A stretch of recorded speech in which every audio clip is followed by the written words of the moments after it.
The morning sun shone brightly as Amara Khalid stepped off the plane at Westport International Airport.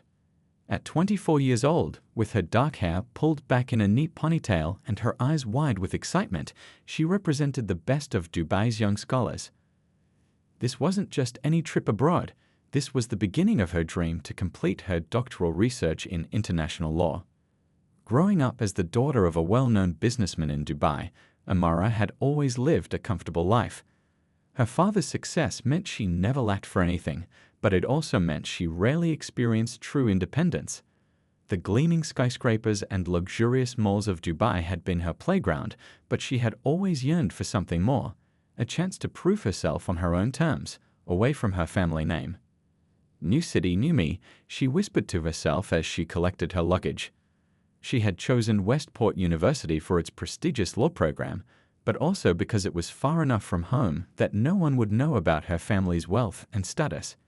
Here, she could be just another student, judged only by her intellect and hard work. The first few weeks passed in a blur of orientation meetings, campus tours, and settling into her small but cozy apartment near the university. Amara had deliberately chosen a modest place, wanting to live like a typical student. The apartment building was nothing special, just a brick structure with basic amenities, but to Amara, it represented freedom. She quickly fell into a routine of attending lectures, studying at the library, and occasionally exploring the city. The coastal location reminded her a bit of home, though the cooler climate was a welcome change from Dubai's heat. Amara made a few acquaintances, but mostly kept to herself, focused on her studies and adjusting to life in America. On a Wednesday evening, 3 weeks after her arrival, Amara stayed late at the university library, losing track of time while researching international maritime law cases for her first major paper. By the time she packed up her laptop and books, the sky outside had turned dark, and most of the other students had already left. "You're burning the midnight oil, huh?" asked the security guard as she signed out. Amara smiled politely, though she wasn't entirely sure what the expression meant. "Yes, lots to learn," she replied in her slightly accented English. The drive back to her apartment should have taken only 15 minutes, but unfamiliar with the area's back roads and trying to avoid construction on the main avenue, Amara took a wrong turn. The streets in this part of town were poorly lit, with fewer cars around. Just as she was about to pull over and check her map app, blue and red lights flashed in her rearview mirror. Her heart jumped, but she quickly calmed herself. She hadn't been speeding, had she? Perhaps a taillight was out. Whatever it was, Amara knew the proper procedure. Her university's international student orientation had covered traffic stops. She pulled over carefully, turned off her engine, and placed her hands on the steering wheel where they could be seen. Through her side mirror, she watched as a tall officer approached. His badge caught the streetlight as he walked. "Officer Craven," she read. "License and registration, please," the officer said, shining his flashlight into her car. His voice was neither friendly nor unfriendly, just official. "Of course, officer," Amara replied, reaching slowly for her purse. "May I ask why you stopped me?" "You ran a stop sign back there," Officer Craven said, watching her closely. Amara frowned. Had there been a stop sign? She hadn't noticed one, but it was dark, and she was in an unfamiliar area. "I'm very sorry if I did. I'm still learning these roads." As she handed over her documents, Officer Craven noted her international license. "You're a long way from home," he remarked, studying her UAE identification. "I'm a doctoral student at Westport University," she explained politely. "Just arrived a few weeks ago." Something in Officer Craven's expression changed, so subtle Amara almost missed it. A slight narrowing of the eyes, a small twitch at the corner of his mouth. In that brief moment, though she didn't realize it yet, Amara had gone from being just another driver to becoming a target. "Step out of the vehicle, please," Officer Craven said, his tone suddenly harder. "I need to check something." As Amara carefully stepped out into the cool night air, she had no way of knowing that this routine traffic stop was about to change her life forever. She couldn't have imagined that in the next few minutes, this officer would set in motion events that would eventually expose corruption running through the entire Westport Police Department. The cool night air sent a chill through Amara as she stood beside her car.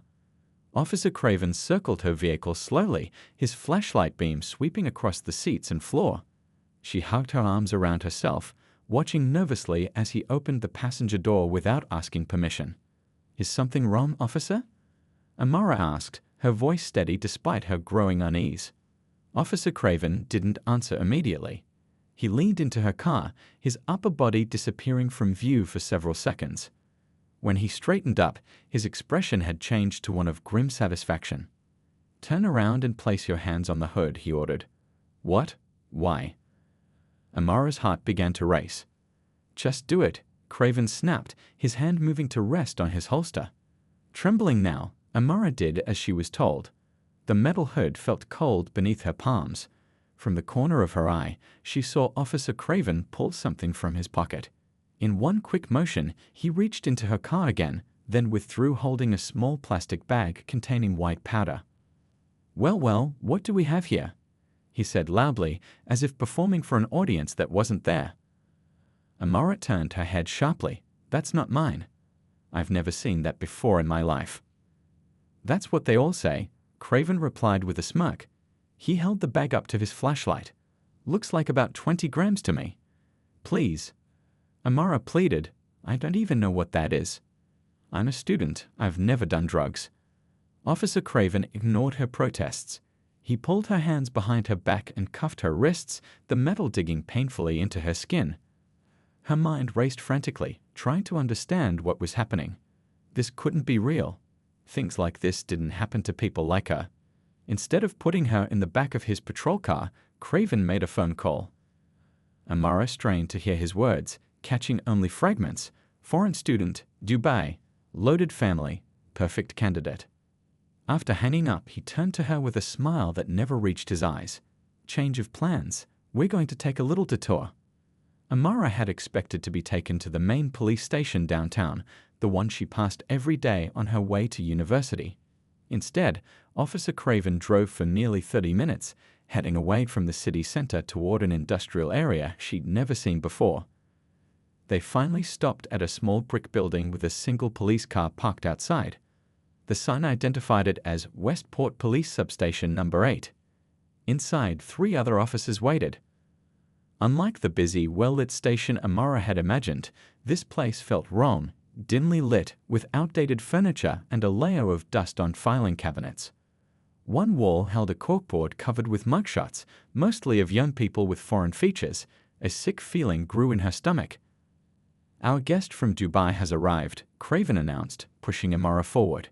She stumbled slightly, her hands still cuffed behind her back. The oldest of the 3 men stepped forward. His nameplate read Daniels. Deep lines carved his face, and his cold blue eyes studied her the way a buyer might inspect merchandise.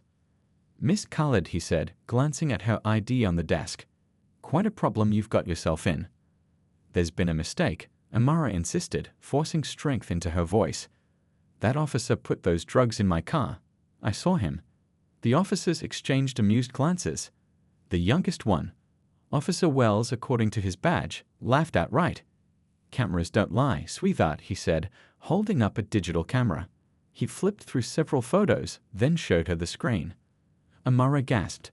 There she was, standing beside her open car door, with the bag of drugs clearly visible on the passenger seat. Another photo showed a close-up of her student ID next to the drugs. They had staged the whole thing while she was handcuffed. "These are fake," she protested, though her voice had begun to shake. "You set me up." The third officer, Martinez, stepped closer. He was tall with broad shoulders, his presence deliberately intimidating. International student on a visa, caught with illegal substances. That's deportation, no questions asked. Your fancy degree? Gone. Your family's reputation back home? Ruined. Amara felt tears threatening, but refused to let them fall. She wouldn't give these men the satisfaction. "What do you want from me?" she finally asked, already suspecting the answer. Officer Daniels smiled, revealing yellowed teeth. "Smart girl. I think we can work something out that keeps this unfortunate incident out of the system." He nodded to Craven, who removed her handcuffs. As she rubbed her sore wrists, Amara realized with growing horror that this wasn't a random encounter. These officers had a system, and somehow she had been selected as their next victim. The question now was how deeply their corruption ran, and whether anyone would beleaguer a foreign student over 4 American police officers. Officer Daniels slid a piece of paper across the desk toward Amara. $5,000 a month, cash only. We'll meet on the last Friday of each month. Amara stared at the paper, her mouth dry. The amount was nearly twice her monthly living expenses. I can't afford this, she said, her voice barely above a whisper. Your father owns 3 shopping centers in Dubai, Officer Martinez said from behind her. I think you can manage it. A chill ran through Amara's body. They had researched her family. This wasn't random at all. What happens if I don't pay? She asked, already knowing the answer. Officer Wells held up the camera again, scrolling through the staged photos. These go to the university board, immigration services, and your embassy. You'll be on a plane home within 48 hours, if you're lucky. If not, you might spend some time in county lockup first. He leaned in close. Trust me, you wouldn't like it there. Amara's mind raced. She could call her father, he would believe her, send lawyers, maybe even diplomatic connections. But the thought of her strict, traditional father learning she'd been arrested on drug charges made her stomach twist. Even if he eventually believed her innocence, the shame and disappointment would be unbearable. Her mother's health was already fragile. News like this could devastate her. I'll pay, she finally said, her voice hollow. Officer Craven smiled. Smart choice. First payment is due next week. They drove her back to her car and left her there, shaking but physically unharmed. Amara sat behind the wheel for nearly an hour before she could stop trembling enough to drive home. That night, she didn't sleep at all. The next 2 months became a nightmare of anxiety and desperation. Amara withdrew from her classmates, fearful that any close friendships might lead to questions she couldn't answer. Her research suffered as she took on tutoring jobs to supplement the money her parents sent for living expenses. Every cash withdrawal felt like another link in the chain binding her to the corrupt officers. At the end of the first month, Officer Craven met her in a supermarket parking lot. She handed over an envelope with cash, and he passed her a burner phone. Keep this with you at all times, he instructed. If we call, you answer. No excuses. By the second month, the demands had increased. Not just money now. Occasionally, they called late at night, ordering her to deliver food to the substation or run errands that kept her out until dawn, exhausted for her morning classes. One afternoon, she spotted Officer Wells in civilian clothes, watching her from across the university quad. The message was clear. We're always watching. Amara lost weight. Dark circles formed under her eyes. Her professors noticed her declining performance, but she brushed off their concerns with vague excuses about adjusting to American academic life. At night, alone in her apartment, she would sometimes pull out her prayer rug, something she hadn't done regularly since leaving Dubai. The familiar motions brought a temporary peace, but even that was shattered when her burner phone would buzz with another demand. Her lowest moment came when her father called, concerned about the increased money transfers. Is everything all right, my daughter? He asked. Your mother and I worry about you being alone so far away. Amara sat on her bed, phone pressed to her ear, tears streaming down her face. She wanted desperately to tell him everything, to hear him say he would fix it all. But the words wouldn't come. Everything is fine, Baba, she lied. The apartment needed some unexpected repairs, and books were more expensive than I thought. After hanging up, she curled into a ball on her bed and sobbed until her throat was raw. The third payment was due tomorrow. The amount had increased again, $7,000 this time. Her savings were nearly depleted. She had started selling her possessions, her laptop, the gold bracelet her grandmother had given her before she left Dubai, even her winter coat. That night, Amara sat at her small kitchen table, staring at a cup of tea that had long gone cold. The envelope with cash sat beside it, not quite full. She was short nearly $2,000, and she had nothing left to sell. Her gaze drifted to the corner of the room where her suitcase stood. She could run, fly home, admit failure, face her family's disappointment. But the thought of these officers continuing their scheme, targeting other international students who might not have her resources, made something harden inside her. Amara reached for her phone, not the burner they had given her, but her personal phone. Her fingers hovered over the screen. What she was about to do carried enormous risk. If she failed, the consequences would be devastating. But she couldn't live like this anymore. She had to find a way to fight back. The tiny electronics shop tucked between a laundromat and a convenience store wasn't much to look at. Amara hesitated outside, glancing nervously up and down the street before pushing the door open. A bell jingled overhead. An older man with thick glasses looked up from behind the counter. "Can I help you?" Amara approached cautiously. "I need something," she said quietly. "Something small that can record video and audio without being noticed." The man studied her for a moment, his expression unreadable. Security concerns. She nodded, not trusting herself to speak without her voice shaking. "I have a few options," he said, leading her to a display case. He pointed to several devices disguised as everyday objects, pens, buttons, even a small brooch. "This one might suit you," he suggested, indicating the brooch. "Good quality video, 6 hours of continuous recording, rechargeable battery." Amara thought of the ornate brooches her mother often wore. No one would question her wearing something similar. "I'll take it," she said, handing over her credit card. It was expensive, nearly $300, but it would be worth every penny if her plan worked. Back in her apartment, Amara practiced using the device until she was confident she could activate it discreetly. She pinned it to her hijab, positioning it carefully to capture anyone standing in front of her. That evening, she did something she'd never done before. She called the burner phone number instead of waiting for them to contact her. "What do you want?" Officer Craven answered gruffly. "I'm short on the payment," Amara said, her heart racing. "I need more time." Silence on the other end. "Then, that's not how this works." "Please," she begged, the fear in her voice entirely genuine. "Just a few more days." Another long pause. "Be at the substation tonight at 10 p.m. Bring what you have. We'll discuss alternatives." The line went dead. Amara took a deep breath. They had taken the bait. Over the next several days, Amara built her case meticulously.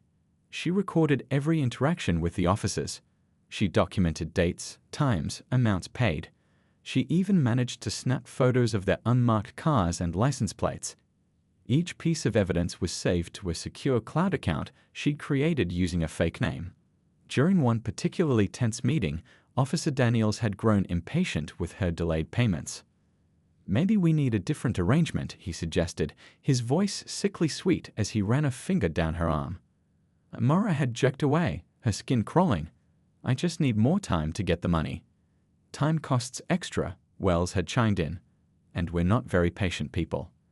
That night, after delivering half the demanded amount with promises to pay the rest soon, Amara returned home shaking. She played back the recording, listening to their thinly veiled threats. It wasn't enough yet. She needed more. 2 days later, she got her chance. Officer Craven called demanding she meet him at a 24-hour diner on the edge of town. "Your payments are becoming a problem," he said when she slid into the booth across from him. "The boss isn't happy." "The boss?" Amara asked, pretending confusion. Craven's face darkened. "Don't play dumb.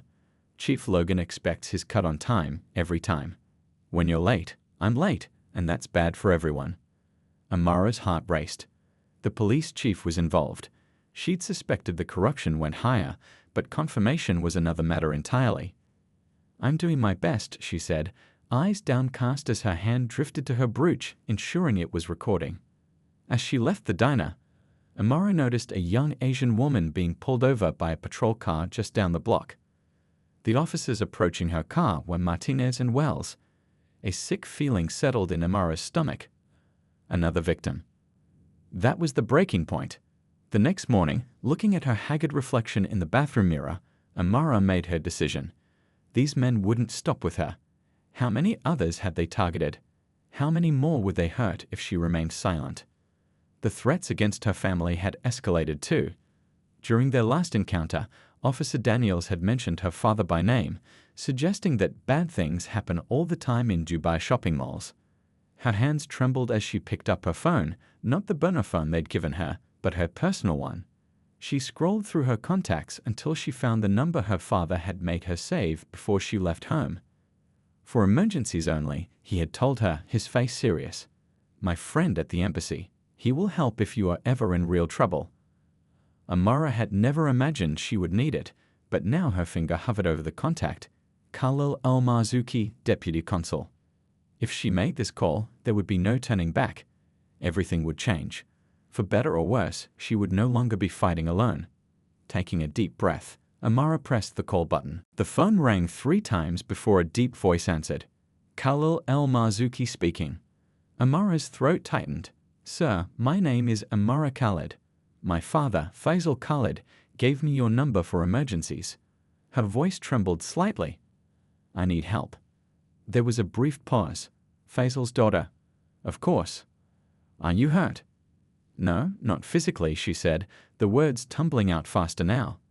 But I'm in serious trouble. It involves corrupt police officers. They've been blackmailing me. Where are you now? His tone had shifted, becoming more formal, professional. In my apartment. Are you safe there for the next few hours? Amara glanced at the door, double-checking the locks. Yes, I think so. Don't go anywhere. Don't contact anyone else, especially not the local police. I'm going to make some calls. I'll get back to you within the hour. The line went dead. Amara sank onto her sofa, her heart pounding. After months of bearing this burden alone, she'd finally shared it with someone who might actually be able to help. True to his word, Khalil called back 45 minutes later. I've spoken with your father and briefed my superiors. This is now a diplomatic matter. Do you have evidence of these allegations? Yes, Amara said, relief flooding through her. I've recorded conversations, documented payments. I have everything. Good. Upload it all to the secure link I'm about to text you. Meanwhile, I've contacted our legal team and the FBI field office in your area. The FBI. Amara whispered, fear creeping back. Local corruption falls under their jurisdiction, especially when it involves foreign nationals. This isn't just about you anymore, Amara. If these officers targeted you, they've likely done this to others. The next morning, Amara found herself sitting in a sleek conference room at the UAE consulate, 40 miles from Westport. The consulate had sent a car for her at dawn, with 2 security officers who escorted her past the local police jurisdiction. Across the table sat an intense-looking woman in a dark suit who had introduced herself simply as Special Agent Lai, FBI. Beside her was a man from the Justice Department. Let me understand correctly, Agent Lai said, reviewing her notes. These officers staged a false drug arrest, photographed you with planted evidence, and have been extorting monthly payments under threat of deportation. Amara nodded. Yes, and they mentioned others. I saw them targeting another student just yesterday. And you say the police chief is involved. Officer Craven mentioned him specifically, said the chief expects his cut of the payments. Agent Lay and the Justice Department official exchanged glances. This is bigger than we initially thought, the man muttered. Miss Khalid. Agent Lai leaned forward. What you've done is incredibly brave. But I need to be clear about what happens next.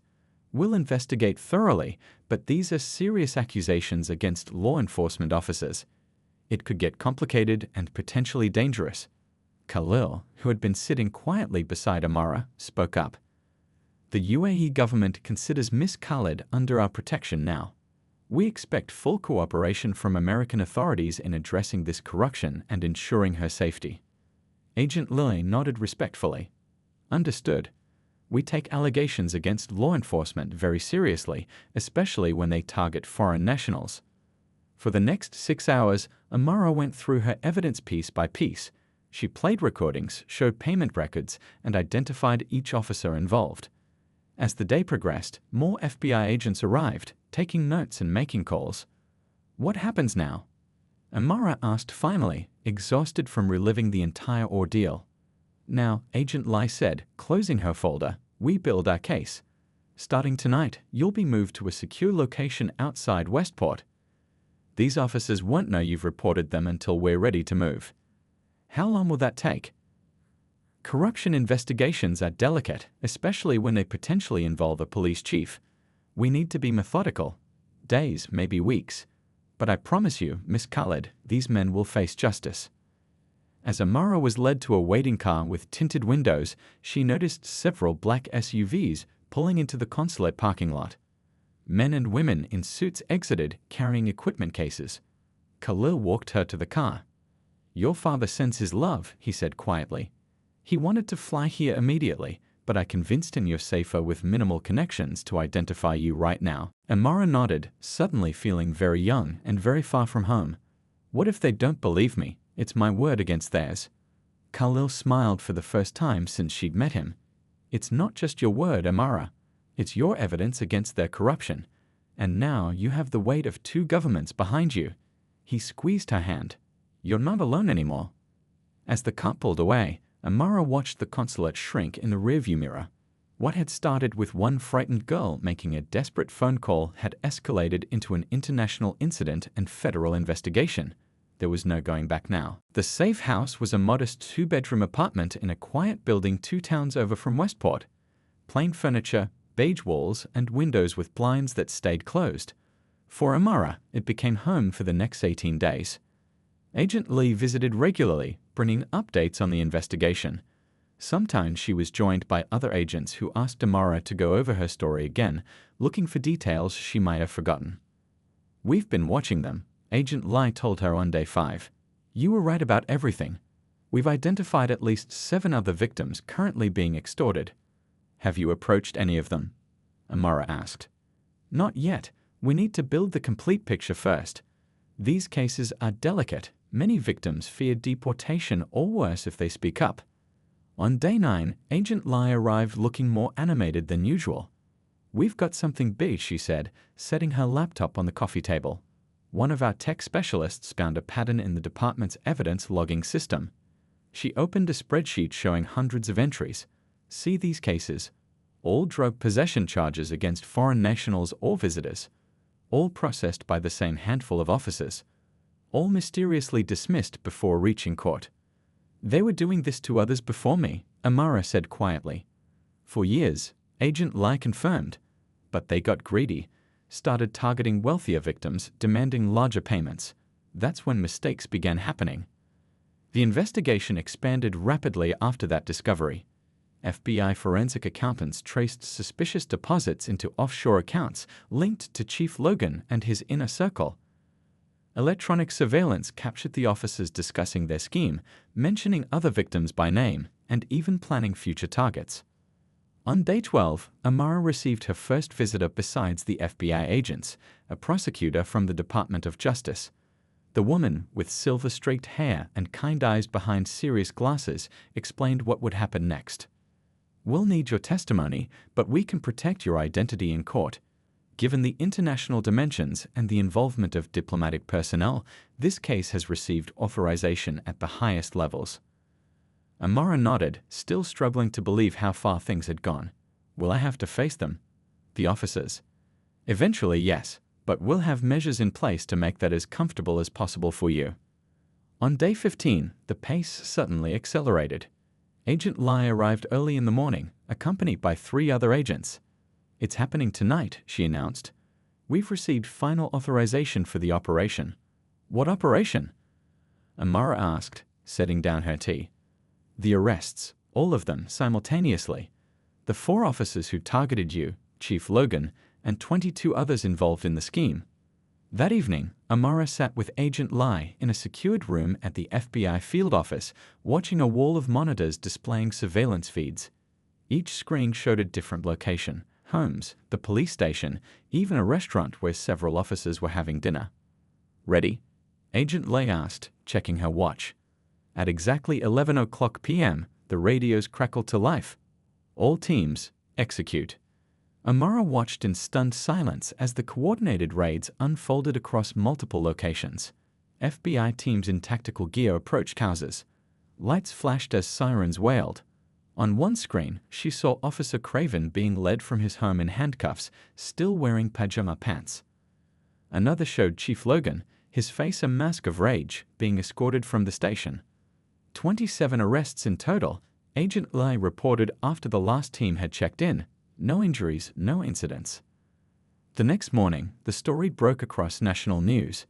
Headlines blared: Massive POLACECORUPTIONSCANDAL Rockers Westport International STUDNTBURNGDHDHWNT or UPTCOPS FBI ARESTS POLICECHIEF in Poridon raid.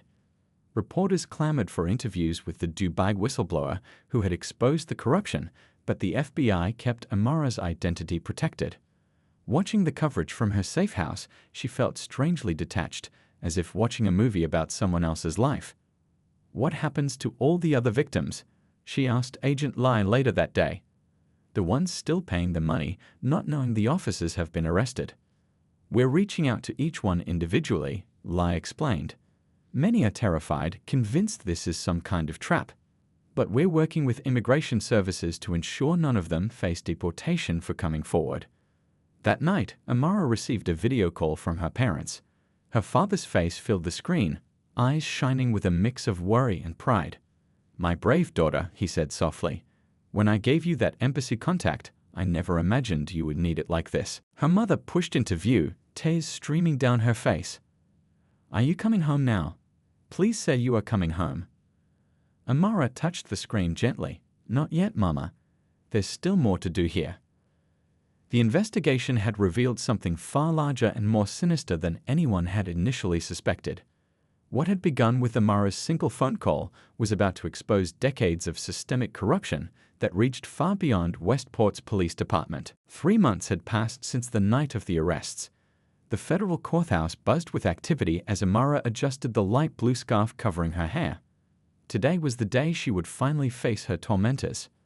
"Remember, you don't need to look at them directly," the prosecutor reassured her. "Just answer the questions truthfully and take your time." Amara nodded, clutching the small wooden worry stone Khalil had given her for luck. The past months had been a whirlwind of depositions, evidence reviews, and witness preparation. The case had grown far beyond her initial complaint, encompassing charges of racketeering, conspiracy, civil rights violations, and extortion. As she was led into the courtroom, a privacy screen shielded her from public view. Only the judge, jury, and attorneys could see her face. Through a narrow gap, she caught a glimpse of the defendants: Chief Logan, Officers Craven, Daniels, Martinez, and Wells, along with other department members she'd never met. They sat in a row wearing identical orange jumpsuits, a far cry from the powerful uniforms that had once made them seem untouchable. For nearly 4 hours, Amara testified. Her voice grew stronger with each question, each piece of evidence presented. When they played the recordings from her brooch camera, she watched the defendants' faces fall as they heard their own voices plotting against her and others. The department's Internal Affairs Division never investigated these officers, the prosecutor asked. "Objection," called one of the defense attorneys. "I'll rephrase," the prosecutor said smoothly. "Miss Khalid, did you ever report these incidents to anyone within the police department?" "No," Amara replied. That made it clear that everyone was involved. There was no one to tell. When cross-examination began, the defense attorneys tried to paint her as a privileged foreigner trying to avoid trouble. Their questions grew increasingly hostile, but Amara remained composed, answering clearly and honestly. "Isn't it true you could have simply called your wealthy father at any time?" one attorney demanded. Amara looked directly at him. "And tell him what?" "That American police had framed me for drugs." That would have destroyed him. And who would he have called for help? More police? Her testimony concluded late in the afternoon. As she was escorted from the courthouse through a private exit, Agent Lai was waiting. "You did brilliantly," she said, squeezing Amara's shoulder. "More victims are coming forward every day now that they've seen the case on the news." Over the following weeks, evidence mounted as 43 victims from 12 different countries testified. Financial records revealed the scheme had netted over $5 million over 8 years. The trial lasted for 7 weeks, but the jury needed only 2 days to reach their verdict: guilty on all counts. Chief Logan received 25 years. Craven, Daniels, Martinez, and Wells each got 15 to 18 years. The remaining officers received sentences ranging from 8 to 12 years. The judge, delivering his ruling, called it one of the most egregious abuses of power this court has ever witnessed.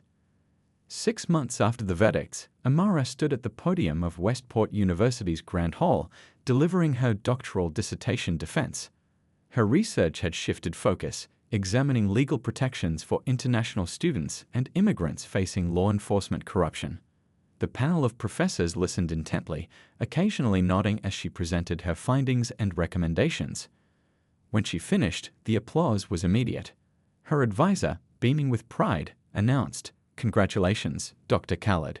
Your work will change lives." Later that evening, Amara walked through the refurbished Westport Police Department. The building looked completely different, brighter, more transparent, with signs in multiple languages explaining citizens' rights and how to report misconduct. The new police chief, a woman with decades of experience in ethics oversight, had invited Amara to speak at the department's first community outreach program. As she was introduced to the officers, many newly recruited from outside departments, she saw respect in their eyes, not fear. "Because of you, we have a chance to rebuild trust," the new chief told her privately. "Your courage gave us a clean slate." 1 year to the day after her fateful traffic stop, Amara cut the ribbon at the opening of the Westport International Justice Center, a non-profit organization she founded with a portion of the civil settlement she'd received. The center provided free legal assistance to foreign nationals facing problems within the American legal system. Her father stood beside her at the ceremony, having flown in from Dubai for the occasion. He watched proudly as his daughter, once a frightened student, now addressed a crowd of community leaders, government officials, and international diplomats. "What happened to me was not unique," Amara said into the microphones. "But the outcome can be. When we find the courage to speak truth to power, when different countries and agencies work together, justice becomes possible." As she looked out at the faces watching her, including Agent Lai Khalil and several former victims who had become her friends, Amara realized her nightmare had transformed into something powerful and lasting. The scared girl from Dubai had found her voice, and that voice had changed the world around her.